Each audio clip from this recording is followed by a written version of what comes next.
Mohon perhatian, pintu teater 1 susah dibuka.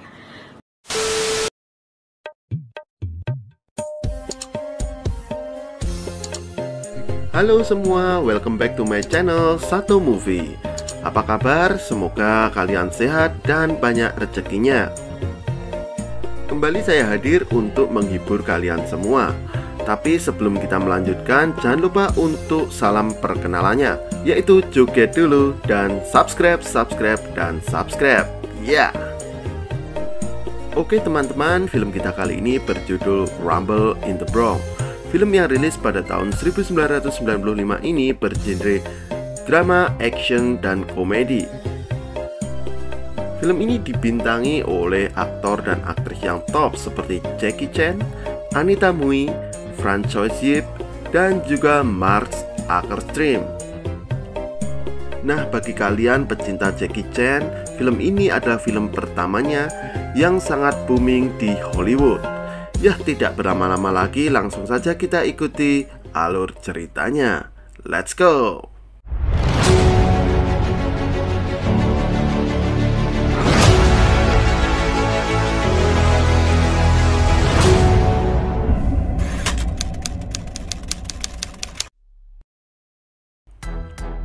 Di awal cerita kita diperlihatkan seorang pemuda yang baru saja tiba di Amerika. Dia bernama Jung. Kedatangannya ke Amerika untuk menghadiri acara pernikahan pamannya. Mereka berdua menuju suatu tempat, tepatnya di pinggiran kota New York yang bernama kota Bronx. Di sini terlihat pamannya sangat menghormati leluhurnya. Terlihat pula saat dia mempertahankan budaya Cina walaupun sudah lama tinggal di Amerika. Saat itu Jung yang melihat dummy Wing Chun milik pamannya penasaran untuk mencobanya. Lalu muncullah seorang pemuda kecil yang bernama Danny. Dia adalah tetangga mereka. Keesokan harinya Jung diajak pamannya pergi ke tokonya untuk bertemu calon bibinya. Gak disangka-sangka ternyata dia adalah seorang black people. Ya, tetapi imut dan juga lucu guys. Oh, you just arrived. Here's your aunt. She's Mrs. Jung. This is So much about you. Nah guys, ternyata si paman juga mempunyai toko yang besar sekali. Akan tetapi dia bermaksud mau menjualnya. Bertepatan hari itu, dia kedatangan tamu, yaitu seorang agen jual beli rumah yang sedang membawa kliennya. Wanita itu bernama Elena. Dia berminat membeli toko pamannya tersebut. Aksi konyol Jackie Chan terlihat di sini saat dia bergaya di depan cermin yang ternyata tembus dari dalam. Dia nggak tahu kalau Elena yang sedang nego dengan pamannya ketawa ngakak melihat ulahnya. Singkat cerita, Elena ternyata deal membeli toko paman Jung tersebut. that price. Me? No. Think about that. 70,000. Okay. Setelah mereka menyelesaikan transaksi, paman Jung ternyata sedang meminjam sebuah mobil untuk acara pernikahannya nanti. Mobil ini keren sekali guys, dan tergolong mobil antik. Suatu malam di dekat apartemen mereka terlihat dua geng motor sedang taruhan. Salah satu geng motor itu diketuai oleh Tony. First, let's see the dinero. Mereka taruhan adu cepat melewati mobil-mobil yang terparkir di sana. Tony saat itu mengandalkan kekasihnya yang bernama Nancy. Balapan pun baru saja dimulai. Nancy saat itu terlihat lebih unggul dan hampir menang. Di scene lainnya, Jung yang mendengar berisiknya knalpot akhirnya terbangun. Dan saat itu dia pun melihat balapan tersebut. Akan tetapi, dia akhirnya menyadari bahwa balapan itu bakal merusak mobil pinjaman pamannya. Secepat kilat, Jung pun turun dan menghalangi laju motor Nancy.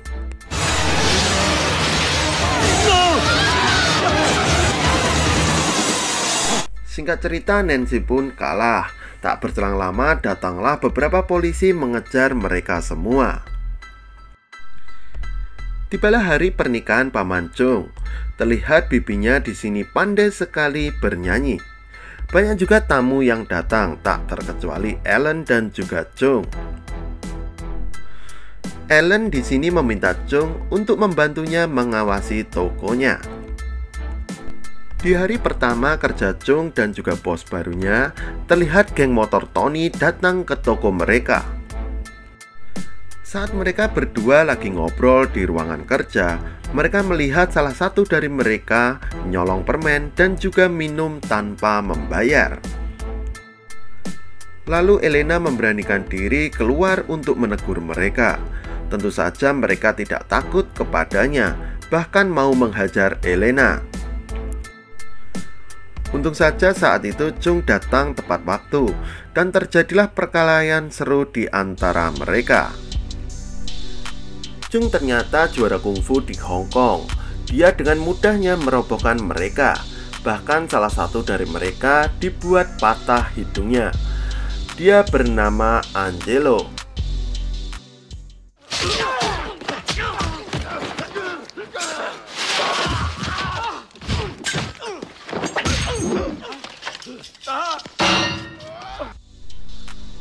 Di sini terlihat Chung membuat mereka kocar-kacir nggak karu-karuan. Malam harinya setelah toko tutup, pulanglah Chung dengan jalan kaki ke arah apartemennya. Di tengah jalan dia melihat seorang cewek yang sedang minta tolong karena mau diperkosa. Chung yang berbaik hati berusaha menolongnya. Nah, ternyata ini adalah jebakan para geng motor, guys. Nah, mereka semua mengeroyoknya. Karena Chung berbekal ilmu bela diri yang bagus, akhirnya dia pun meladeni mereka dengan kekuatan penuh. Bahkan dia membuat kewalahan para gangster itu.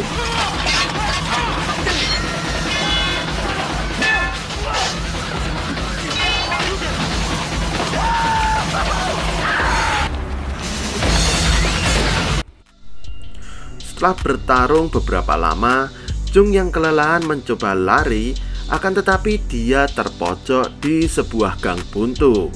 Waduh. Angelo saat itu ingin menembaknya, akan tetapi Tony menahannya. Dan akhirnya mereka menghajar Chung dengan permainan baseball. Karena kerasnya botol-botol yang menimpanya, tak menunggu lama Chung pun sekarat dan juga luka parah.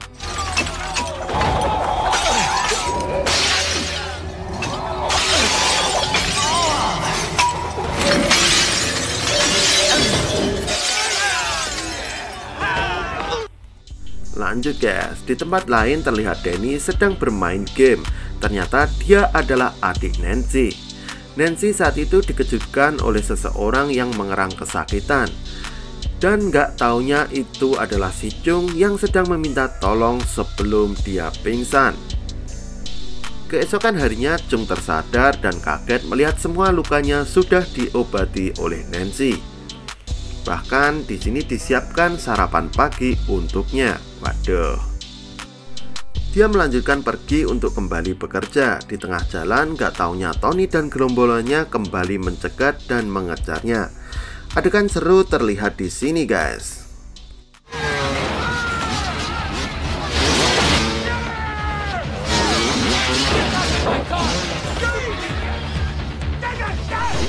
Chung yang seorang diri melawan belasan orang yang bersenjata.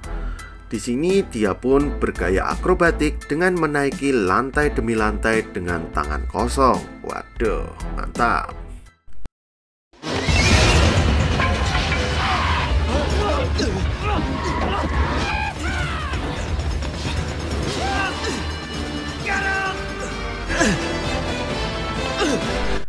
Demi dapat menghindari mereka, dia pun bersembunyi di dalam truk yang berisi balon. Gerombolan Tony saat itu kebingungan mencari kemana larinya dia. Tapi apesnya si sopir melihatnya. Karena terkejut dia pun berteriak ketakutan. Lalu secepat mungkin mereka mendorong mobil itu untuk dijatuhkan ke bawah. Jung yang dengan bersusah payah akhirnya dapat lolos, kemudian loncat dari mobil tersebut. Lalu karena nggak ada jalan lain, akhirnya dia meloncat ke apartemen sebelah. Wow, keren. Beberapa hari kemudian di dekat apartemen mereka terlihat dua gerombolan orang sedang melakukan transaksi berlian. Di waktu yang sama, Tony dan beberapa teman-temannya sedang mengantar Nancy pulang ke rumah. Singkat cerita, salah satu mobil dari mereka tiba-tiba saja mengalami kecelakaan. Dan di sini terlihat mereka semuanya tewas. Mengetahuinya, Angelo dan juga temannya datang menghampiri mereka. Bukannya menolong mereka, tetapi mereka malah merampok dan mencuri barang-barang yang ada di situ. Lalu datanglah gerombolan lain menembaki Angelo dan juga temannya itu, bahkan mengejar mereka. Nah, ternyata Angelo membawa berlian yang bernilai 7 juta dolar. Di sisi lainnya, Jung yang menyelamatkan diri bersama Danny tak sengaja meninggalkan kursi rodanya. Angelo yang saat itu terjepit tidak bisa kemana-mana. Dia kemudian berpikiran menyembunyikan berlian tersebut di dalam kursi roda si Danny. Tak berselang lama kemudian datanglah polisi menangkap Angelo dan juga gerombolan mafia itu. Lalu Jung mengambil kursi roda itu dan kembali ke rumah Danny. Nah, di rumah ini dia bertemu dengan Nancy dan akhirnya berkenalan dengannya. Saat itu Nancy meminta maaf atas semua perbuatannya. Mantap. Sir bought a new cushion for me. Okay. How come you... She's I can't. I really get mad at myself because I really love her. Lanjut guys, Nancy akhirnya jatuh cinta kepada Jung. Kemudian mereka memutuskan untuk berkencan di sebuah bar. Tony dan gerombolannya yang melihat kejadian ini marah sekali dan mengejar mereka. Nah, tentu saja mereka dapat meloloskan diri guys.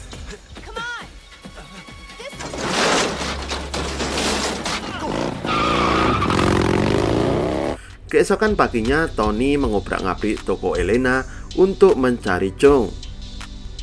Tidak hanya itu, datang pula gerombolan mafia itu yang kemudian menculik dua orang anak buah Tony yang sedang menjarah toko Elena. Di tempat lainnya, Jung yang sedang asik berjalan-jalan dengan Danny dan juga Nancy dikejutkan oleh kehadiran Angelo. Saat itu dia berusaha mencuri bantal kursi rodanya. Jung pun kebingungan atas aksi gila si Angelo. Ya, tentu saja.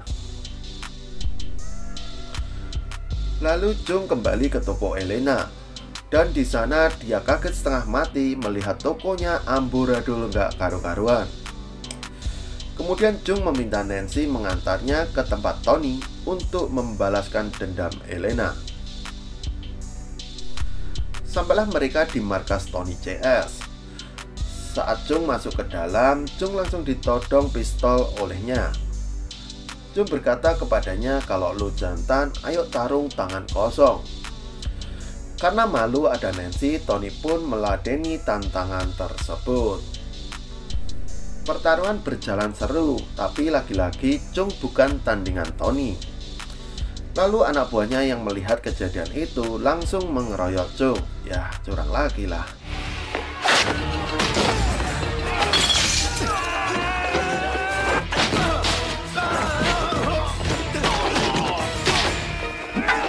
Dan pertarungan yang kelihatan gak imbang ini akhirnya tetap dimenangkan oleh Jung. Waduh, mantap. That's enough.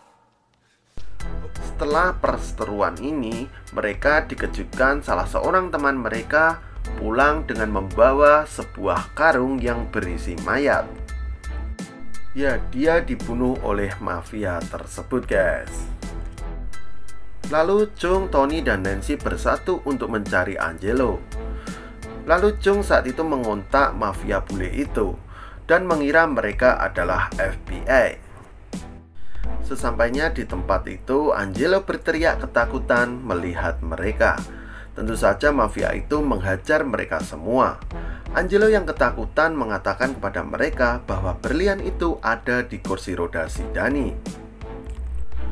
Kemudian berangkatlah Chung dan beberapa mafia itu datang ke rumah Danny untuk mencari berliannya. Kembali di sini Chung harus bertarung dengan mereka. Kali ini dia harus melawan musuh yang tangguh, guys. Karena dia dipukul apapun tidak bakal mempan.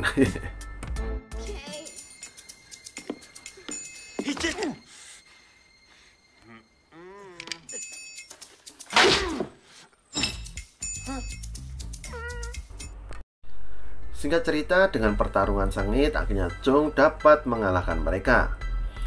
Kemudian dia pergi ke toko Elena dan menceritakan semua kejadian yang menimpanya. Lanjut ya guys, beberapa jam kemudian Big Boss dari mafia itu menelpon ke toko. Dia mengancam akan merobohkan toko tersebut. Saat itu Chung mengira ini hanyalah gertak sambal. Akan tetapi tiba-tiba saja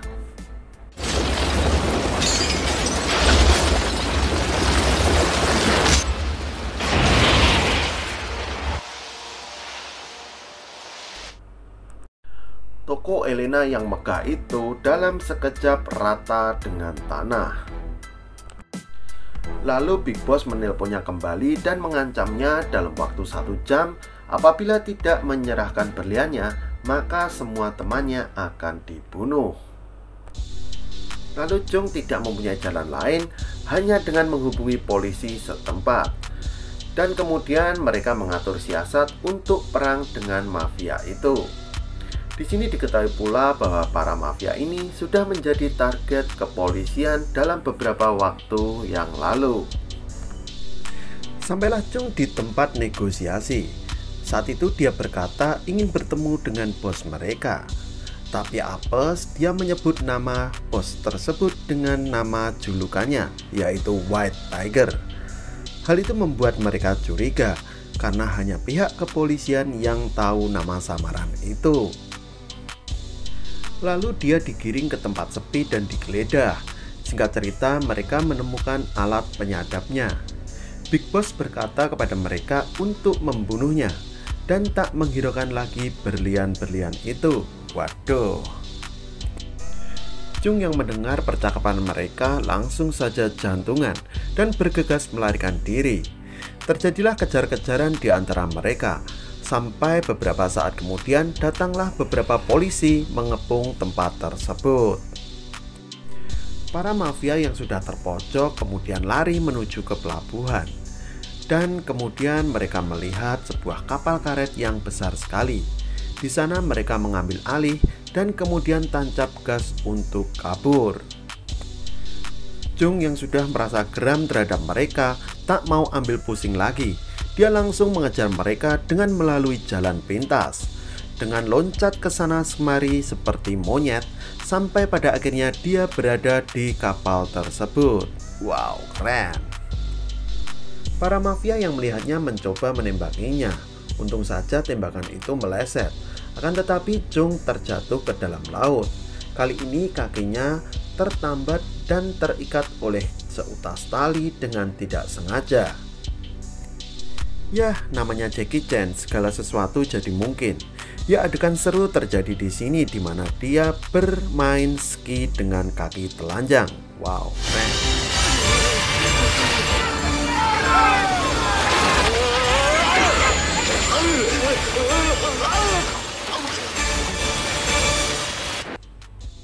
Singkat cerita, kapal tersebut berlabuh di daratan. Karena tidak mau menyerah, mereka tetap saja tancap gas di tengah kota. Banyak sekali korban dari orang-orang sipil maupun mobil-mobil di masyarakat sekitar. Kapal karet ini seakan-akan tidak dapat dihentikan oleh siapapun, tak terkecuali oleh para polisi. Adegan seru di sini terlihat manakala kapal ini memborak-porandakan seluruh kota. Tidak hanya itu guys, kepala kepolisian pun menjadi korban yang mana mobilnya dilindas oleh mereka. Aduh, kasihan sekali. Yang terakhir, bahkan Ferrari yang baru saja keluar dari showroom tidak luput dari terjangan kapal ini.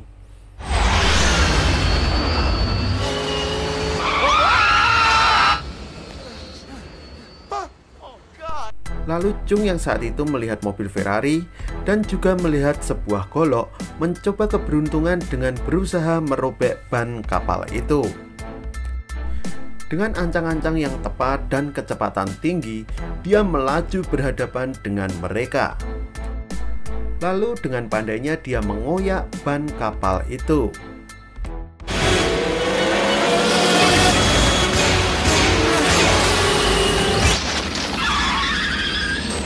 Dan lalu apa yang terjadi teman-teman? Tentu saja kapal itu hilang kendali dan kemudian terhenti dengan menabrak sebuah tiang. Lalu dia masuk ke dalamnya dan menodong mereka dengan pistol. Kemudian dia membebaskan teman-temannya. Di scene berikutnya, Chung, Tony, Nancy, dan juga Elena beserta polisi mengatur strategi untuk menangkap Big Boss Mafia, yaitu si White Tiger. Si White Tiger saat itu berada di lapangan golf dan beberapa polisi sudah mencarinya dengan melacaknya di tempat tersebut. Kali ini mereka memakai cara terbaik, yaitu menaiki kapal besar itu dan kemudian berencana untuk melindas para musuh-musuhnya. Hehe, mantap. Singkat cerita, tibalah saat pembalasan. Chung beserta teman-temannya memporak-porandakan White Tiger beserta kru-krunya. Kasihan sekali ya mereka ya. Tak ada ampun buat mereka dan film pun tamat di sini. Ya teman-teman, itulah akhir alur cerita film yang berjudul Rumble in the Bronx. Itulah film perdana dari Jackie Chan yang membawanya sukses di Hollywood. Bagaimana menurut kalian teman-teman? Silahkan komen di video saya kali ini.